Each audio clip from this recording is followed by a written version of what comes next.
well. I've seen a few people actually put weights in the bottom of them to make sure that they stay upright.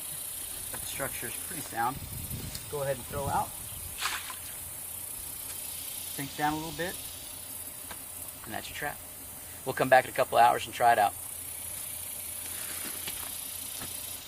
And it looks like it was successful.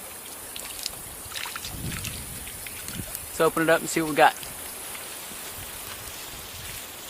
Alright, so if you can see this is a few hours in the minnow trap.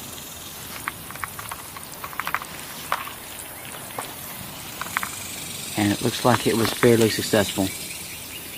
A couple perch down there in the middle.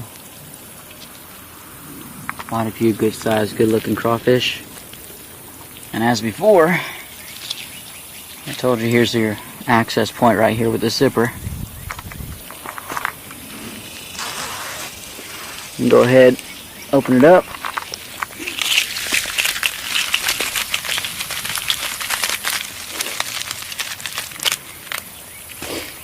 And there you have it.